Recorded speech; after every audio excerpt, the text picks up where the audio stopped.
Boa noite a todos. Eu acho que não tem como não se emocionar, né? Porque a gente está vivendo um momento de profundo ataque da família humana. A gente está vivendo um momento de um sentimento de desespero nas pessoas.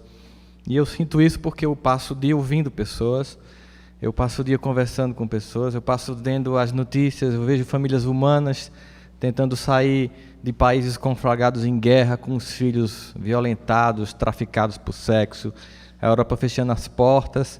A gente vê cenas de um mundo que parece que não tinha mais sentido de existir. E diante disso, os dramas das nossas famílias, que parecem imensos, se tornam pequenos e nos fazem refletir sobre a necessidade da gente repensar a forma como a gente vive a vida. Quando a gente pensa na manifestação maior que Deus trouxe para a Terra e na expectativa que tinha sobre ela, através dos profetas, de que um Senhor de exércitos viesse com toda a honra e toda a glória, abrindo as portas de Israel, num símbolo de poder físico sobre a terra, se abatendo sobre os dominadores do povo judeu e se vingando daqueles que tinham humilhado o povo prometido, nasce uma criança num estábulo com o pai e com a mãe. E esse símbolo que parecia de uma extrema fraqueza diante da expectativa de um Messias, com todo o poder que as pessoas encararam como sendo um poder bélico, um poder militar, parecia de algo tão pueril, tão simples, sem sentido, como alguém nascido de uma mãe e de um pai tão simples, um carpinteiro e uma mulher comum, poderia, de fato, construir algo que modificasse a história humana. Qual seria o segredo para aquele momento marcar a trajetória humana e qual o impacto e a importância daquele nascimento naquele contexto?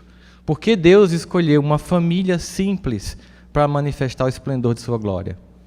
Essa é hoje talvez a pergunta que muitos se façam e a resposta que muitos já tenham se dado, porque por mais difícil que seja o contexto familiar, e ele é, por mais difícil que seja o contexto de estarmos juntos, e ele é, por muitas vezes nós nos odiarmos e às vezes nós nos odiamos, ao final das contas, quando tudo dá errado, quando aqueles amigos que parecem ser as pessoas que vão nos socorrer, quando aquelas pessoas lá de fora parecem que nos compreendem, ninguém mais em casa entende a gente, quando a gente está caído, é em casa que a gente encontra tudo de volta. Mesmo que a gente tenha muitos sentimentos e ressentimentos, é uma coisa comum na experiência humana, mas quando tudo dá errado, é lá para a casa do pai que a gente volta encabulado, filho pródigo, achando que não merece nem abraço, não merece comemoração, não merece nem cuidar dos porcos do pai. E toda a manifestação do Evangelho, da Gênesis ao Apocalipse, é um chamamento para a reconciliação. Hoje, na trajetória humana, nós vemos ataques profundos ao contexto familiar. Nós vivemos hoje uma sociedade totalmente voltada para um alcoolismo exagerado, em que se cultua o prazer absoluto como uma forma de expressão de juventude. É como se ser jovem hoje fosse alguém que só pudesse manifestar essa juventude se fizesse tudo o que dá na cabeça. E os pais parecendo aqueles que estão, as pessoas que impedem a felicidade. O que nós vemos dos pais que não cumprem esse papel de moer, de irritar, de aperrear, de pedir, de importunar, de vigiar, de mexer no telefone, de mexer dentro do guarda-roupa, de procurar saber com quem você não está na escola, quem é seu amigo, se lhe perturbar o tempo inteiro, lhe pedir para tirar a toalha, levantar a tampa do bidê, tudo que você imaginar, o pai e a mãe que não faz isso, depois se arrepende amargamente, porque simplesmente não cumpriu o seu papel, encontram criaturas despreparadas, educadas por um mundo doente, patológico, em processo de rota-colisão com a própria vida, se destruindo em drogas, em álcool, se perdendo na própria existência. Aqueles filhos que imaginam que existam pais que são sempre compreensíveis, que sempre os entendam, que saiba a diferença de cada um deles, que consiga mostrar o valor de cada um, estão esperando um pai e uma mãe, ou estão esperando uma família de margarina de televisão, em que todo mundo amanhece bem, todo mundo amanhece tranquilo, em que todo mundo se compreende, como se família fosse assim. Isso é uma das maiores ficções que se vendem a respeito da família. Família é um desafio de espíritos eternos que se reencontram, uns se amando mais, outros se amando menos, para que a gente possa destruir todos os buracos afetivos que a gente montou ao longo da existência. Existem pais que falham na educação dos filhos? Sem dúvida. Existem filhos que não se fazem respeitar por seus pais ou não respeitam seus pais? Sem dúvidas. Ao final das contas, tem hora que dá vontade de sair, como a gente viu na cena das duas irmãs, e desistir, chutar o pau da barraca. Quem não já teve vontade de chutar o pau da barraca, deixar cair a lona e sair e ver no que dá? O que dá é que quando você chuta o pau da barraca, você está dentro dela e a barraca cai por cima de você. Quem já teve essa experiência de fazer isso, percebe que no final o que falta fazer é levantar tudo de novo e começar a construção da barraca, porque não tem um plano B para a família. Às vezes você pensa, não suporta esse pai. É impressionante, porque desde que se começou a estudar comportamento humano, a coisa mais comum que acontece nas chamadas constelações psicológicas é que toda vez que eu odeio um pai, eu caso com um homem igual a ele. Pior, porque pai, eu ainda tenho que tolerar e vou dormir no outro quarto, marido não. Quando eu não detesto aquela mãe, dá um jeito, eu caso com uma mulher igual àquela. Por quê? Porque Deus vai repetir a experiência até eu aprender.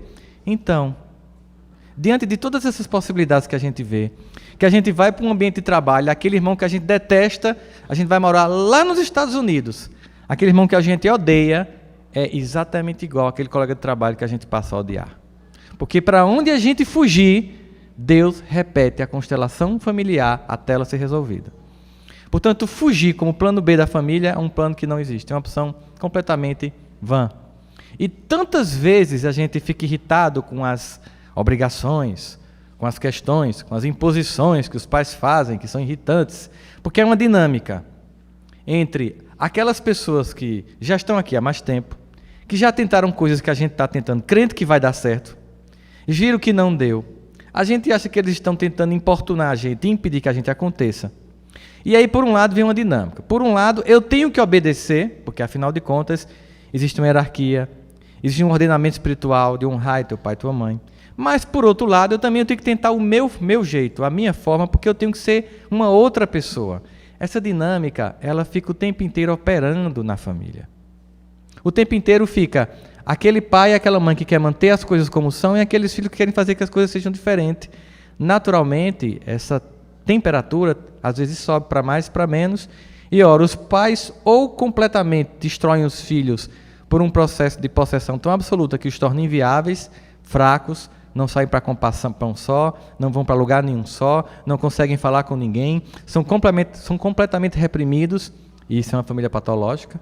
Ou os filhos não respeitam absolutamente os pais, fazem tudo o que quer, os tratam como se fossem pessoas que devem servi-los, como se fossem office boys de pagador de contas, e essa família também é patológica e também não vai dar certo. Ou seja, o equilíbrio entre essas dinâmicas de pessoas que estão num casamento, muitas vezes que não está funcionando, mas que ficam por causa dos filhos. Os filhos não entendem, às vezes querem que a mãe se separe do pai, mas não entendem que daqui a pouco ela pensa, sim, quando vocês saírem, quem vai ficar comigo? É melhor esse traste aqui comigo do que eu ficar sozinha. Porque parece que é tão fácil, tira fulano, bota cicrano, e se o pai fosse Beltrano, e se meu tio fosse meu pai, e se meu avô fosse meu pai? Eu pensei isso tantas vezes na vida. Eu pensei em substituir pessoas, eu nunca pensei em me substituir, porque a gente sempre é o legal. Na família todo mundo é troncho, menos a gente. Eu podia substituir todo mundo, menos eu, porque eu era o equilibrado. Normal, isso acontece, a gente nunca consegue olhar para si com a maturidade de perceber que a gente pode ser o elemento mais complicador por uma incapacidade de convivência. Às vezes, tem famílias em que ninguém diz a verdade. Tudo fica no subentendido, nunca ninguém lava roupa suja porque não pode se dizer, porque vira uma hecatombe nuclear. Tem família que é o contrário, tudo que você pensa, você diz. Agora, você imagina quando uma pessoa é assim, casa com outra pessoa de outra família assim. Uma família em que ninguém diz nada e uma família em que todo mundo diz tudo. Fica se magoando, porque aquele que diz tudo acha normal. Aquele que não diz nada se sente agredido. E aí o que é que faz?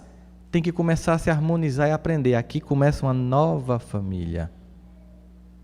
Aquelas invasões daquelas sogras, daquelas mães que começam a ficar se imiscuindo na família. Aquela imaturidade de um casal que não consegue conter as crises e conta para todo mundo. A necessidade de silenciar para não ser sequestrado emocionalmente, porque quando a gente está irritado, quando a pessoa começa a gritar, eleva o tom de voz, como a gente viu aqui na cena. Se uma delas não tivesse parado de pedir socorro, a outra tinha ido embora, a outra tinha ficado com raiva, as duas tinham ficado com raiva, já sentiam abandonadas pelo pai e pela mãe e se abandonariam mutuamente. Porque é preciso que em algum momento uma mente lúcida silencie e espere o surto do outro, porque a gente sempre está dando uma surtadinha em casa. Normal. E quando a gente surta, que é essa agressividade, esse tom de voz exagerado, que a gente começa a dizer, não adianta, esse negócio de espírito de reencarnação, isso é conversa, isso aqui é um bando de doido, a gente questiona Deus, questiona qualquer religião que a gente tenha, a gente questiona nesse momento. É preciso que alguém silencie para que aquele indivíduo que está sequestrado emocionalmente volte o mínimo de razão. Porque quando a gente está sequestrado emocionalmente é igual quando está com pânico. Não tem motivo nenhum para estar com medo, mas está com medo. Quem já teve pânico sabe como é. Está tudo em paz, mas o coração está acelerado. Por quê? O córtex, que é racional, é interpretativo, que analisa pontualmente e toma decisão, deixa de funcionar. Simplesmente ele para. E a amígdala, que é responsável por sentimentos de medo, pavor e angústia, fica em processo de hiperatividade. Portanto, quando você está me agredindo, eu deixo de ser racional e passo a ser afetivo. E se a mesma coisa acontecer com você, são duas pessoas que não estão pensando em absolutamente nada do que estão dizendo, estão se magoando em sequência como uma metralhadora, puxando o Serasa, porque a gente conhece. Quando a gente vai brigar, a gente puxa o Serasa, daquelas coisas tristes, horríveis, que o cara contou na adolescência, que era segredo de Estado. Lembra que você fez não sei o quê, não sei o quê, não sei o quê, porque tudo que a gente quer é ganhar a guerra, não importa o quanto a gente ataque, não importa que armas eu utilize, não importa o que eu faça, eu preciso atacar. Porque eu quero é ganhar a guerra. E a grande questão em família é, o que você quer? Ter razão ou ter paz? A que custo essa razão vai ser estabelecida? A que custo a minha verdade vai ser estabelecida? A que ponto eu vou chegar para impregnar o outro e dizer, eu sou o único que estou certo aqui, porque você não vê o meu ponto de vista. No final, todos querem a mesma coisa. Todos querem ser amados, todos querem atenção, todos querem respeito, mas aí a pessoa pensa, mas meu pai é imaturo, ele gosta mais do meu irmão do que de mim. É incrível, isso acontece. Mas a coisa mais impressionante que eu vejo nas famílias em que isso acontece, pode ser que tenha exceção, mas desde que eu comecei a estudar sobre isso, geralmente o filho protegido é o que não dá certo. E o marcado é o que dá certo. Parece que ele se vinga. É uma vingança inconsciente. Você está protegendo fulano? Pois se prepare. Ele vai lhe dar muita dor de cabeça. E aquele filho bajulado, que o pai e a mãe dão atenção mais do que o outro lá discriminado, ele vai criando uma alternativa e vai se tornando uma pessoa viável. Aí ele vence na vida, mas fica magoado. Eu lembro que uma vez, vou contar para vocês uma história clássica dessa. Um indivíduo chegou para mim, dizendo que estava lá, porque estava muito angustiado. Na verdade, ele nem foi fazer terapia. Ele chegou e disse assim, um amigo disse, eu estou recebendo um amigo meu que é cirurgião, e ele detesta a terapia, ele é neurocirurgião, então você imagina, eu digo, não, então ele é Deus, porque neurocirurgião já está no outro status, né? E ele está vindo aqui para o Nordeste, nunca veio, eu queria que você conversasse com ele. Mas se tu quer que eu converse com ele, se ele nem acredita em terapia, ele disse, não, mas converse com caridade, por caridade. Aí eu, tá bom, a gente foi para Recife receber essa deidade no aeroporto, ele veio, aí ele me apresentou fulano, tal, ele me cumprimentou com muita alegria, qual é a sua especialidade médica? Aí eu fiz, eu sou psicólogo aí. Murchou a cara assim, tipo, não é ninguém. Aí eu disse, vai ter que ser muita caridade, porque eu já estou mandando ele lá para os umbral para baixo. A gente foi lá para Recife, num restaurante, jantar e tal, e o amigo conversou tal, e ele levou a gente para o apartamento dele, deu um jeito para ficar só. Ele foi bem objetivo comigo, olha, eu sei que o meu amigo, que é seu amigo também, está querendo que você converse comigo, mas eu vou logo dizendo, eu não acredito em terapia, esses negócios, para mim é tudo leseira, para mim é tudo neuroquímico, e eu não quero conversar sobre nada. Eu disse, nem eu, muito menos de graça, você não está pagando? Eu estou aqui como uma pessoa que você conhece o Nordeste, conhece Recife, já comeu aqui comida regional, não sei o quê. Aí ele ficou assim, você está triste, né? Eu estou meio depressivo. Já tomou o remédio? Já resolveu? Não. Por quê? Não é neuroquímico? Tomou outro, tomei, e nada, não. E mudou, nada resolve. Então é neuroquímico, tá ferrado. Então não tem nenhum remédio para te curar. Vai ficar triste. Já pensou em se matar? Já. Por que não se matou? Eu fiquei provocando o cara. Por que não se matou? Não é assim também não, mesmo. Claro, porque você não é neuroquímico. Então, se não tem remédio, amigo, se você está triste, é tão ruim, fica morre, cara, morre. Tu não é só, tu não tem mulher, me disse que tu não tem mulher, que ninguém gosta de tu, que tu é um cara chato. Não é verdade? É verdade. Eu acho que a única pessoa que me suporta é esse meu amigo. Eu disse também, só ele, porque nem eu, sinceramente, quando tu me recebeu no aeroporto, eu disse, que cara chato. Então, na verdade, tu faz tudo para afastar todo mundo de tu. Eu queria saber por quê. Por que você tem uma necessidade de distanciar todo mundo de você? E o que te faz infeliz hoje? Ele disse, se eu disser, você vai rir. Eu digo, eu sei, eu vou rir, pode dizer. Eu comprei um apartamento, cobertura num edifício em São Paulo por 3 milhões de dólares. E no dia que eu fui para a inauguração, eu me senti o menor de todos. E eu sempre me sinto assim em todo canto. Eu disse, isso é químico? Ele disse, não sei. Disse, conta a tua infância. Ele disse, lá vem tu com Freud. Eu disse, deixa Freud. Vai falando. Porque não pode isso surgir do nada. Não pode ser neuroquímico. Para você se sentir tão menor. Certamente não é difícil, só tem uma cobertura. Né? Ele disse, então você tem um apartamento mais caro e se sentiu o menor de todos. Sim. Por quê? Porque eu me sinto assim desde criança. Eu disse, já sei. Tem a ver com um irmão teu e um pai teu. Porque é batata. Ele disse, você é médium? Eu disse, não precisa. É um clássico. Para você se sentir inferior, alguém tem que ter lhe feito se sentir inferior e você tem que ter feito uma outra coisa que destrói qualquer sentimento humano em família e na vida, no trabalho, no relacionamento afetivo. O que é? Quando a gente se compara com os outros, a gente se destrói. Sempre. Sempre, sempre. Sempre que eu me comparo com a beleza de alguém, a inteligência de alguém, o poder de alguém, o dinheiro de alguém, tudo que eu me comparar, me destrói. Qualquer vez que eu me comparo, me destrói. O problema é que a gente começa a se comparar onde? Em casa. Caim matou Abel, desde lá o negócio desanda. Aí ele começou a me contar que quando ele nasceu, o pai já tinha tido 10 filhos. E ele depois, no final, fim de rama, como o pessoal chama na família muito grande, nasceu ele e um ano depois um irmão. Nessa família fim de rama, o pai cismou que o filho querido era aquele. E ele era o bocó, assim como ele era chamado, o idiota. E várias cenas foram se sucedendo ao longo da vida dele, e ele me narrava, em que ele se sentia inferiorizado, porque o pai sempre fazia tudo pelo irmão e nada por ele.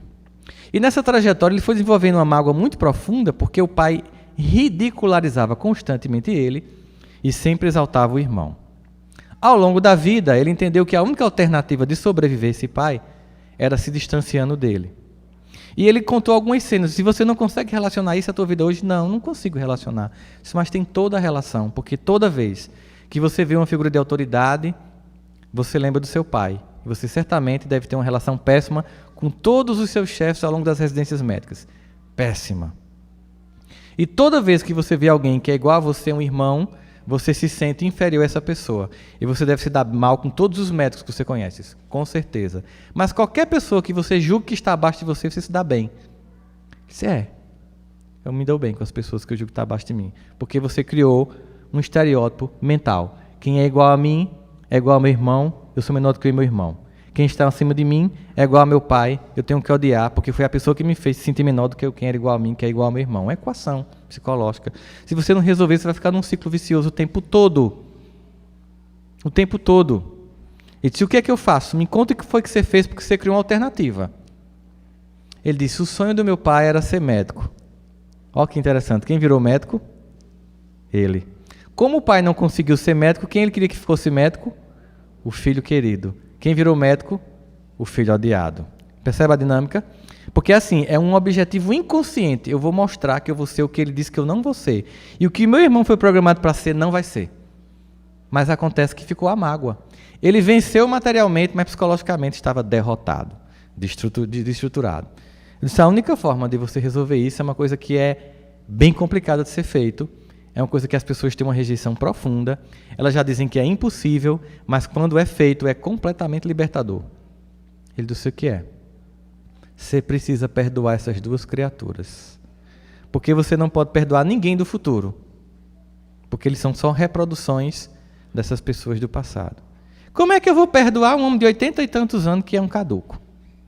Esse meu irmão mora nos Estados Unidos e tem mais notícias. Você vai fazer uma reconstrução da imagem desse seu pai e desse seu irmão. Como?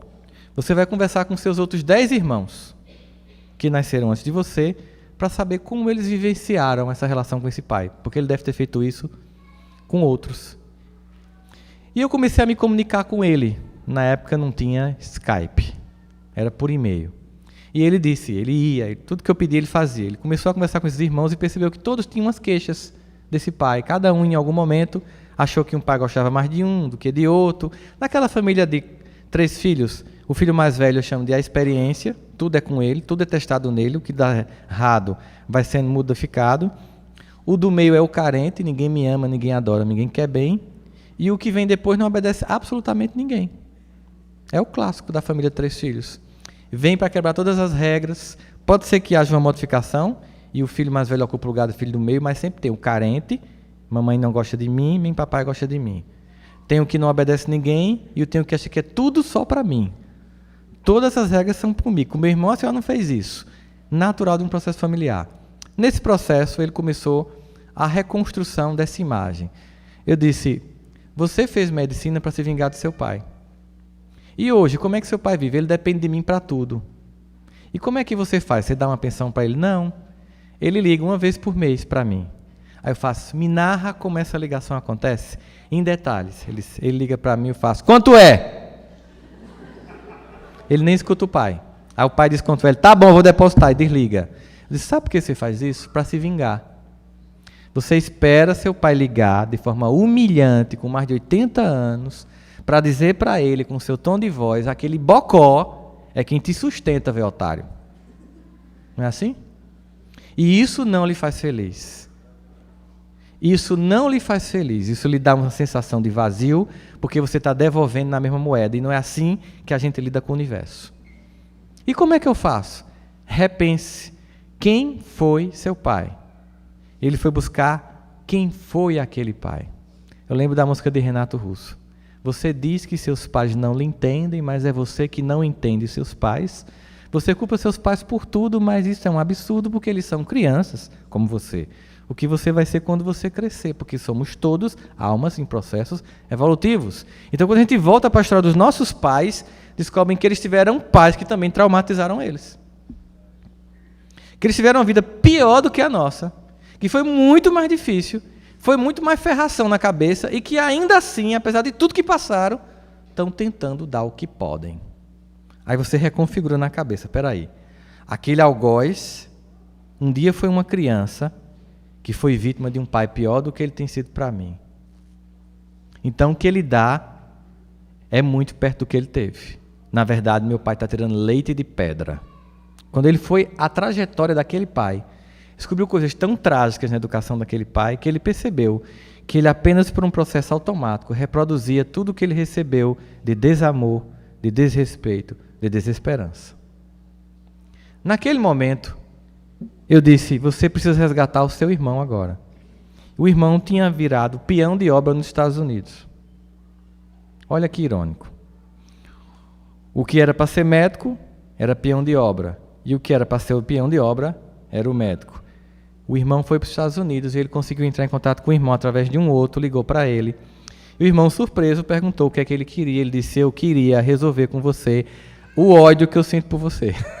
Se você tem que ser autêntico com ele. Diga por que você está ligando. Ele disse, e eu lhe odeio também. Eu disse, o problema é que você me odeia e eu lhe odeio não porque a gente se odeia, mas porque o meu pai, na ingenuidade dele, na ignorância dele, passou a vida inteira jogando eu contra você. E a gente tem que resolver essa pendenga. E ele disse, como? Qual o seu sonho? Meu sonho era ter virado um profissional como você, ganhar bem, viver bem. Mas meu pai fazia tudo o que eu queria, me deixou dirigir cedo, eu comecei a me envolver com vaquejada, com cachaça, e hoje sou um cara sem futuro. E por que você foi morar nos Estados Unidos? Olha a resposta que ele não esperava.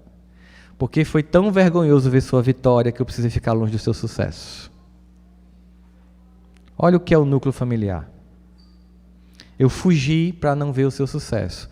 Ele disse, eu passei a vida fugindo do seu sucesso que o papai dizia que você tinha. Então vamos apaziguar? Vamos resolver? Vamos construir um novo laço a partir de agora? E começou a se estabelecer alguns planos. O primeiro plano que eu estabeleci com ele foi que, a partir daquele momento, ele daria uma pensão boa ao pai dele, sem obrigar o pai a todo mês pedir o dinheiro e cuidar do pai dele, porque era uma forma de fazer diferente. Porque ele entendia o pai não como um algoz, mas quando ele descobriu a história que o pai tinha, ele viu o pai como uma vítima, que deu o que pôde. E é assim que a gente faz. O irmão, ele trouxe para o Brasil, teve uma conversa muito mais dura, eles chegaram a brigar os dois. E hoje, vocês não sabem o que aconteceu. Isso aconteceu há mais ou menos uns 10 anos atrás.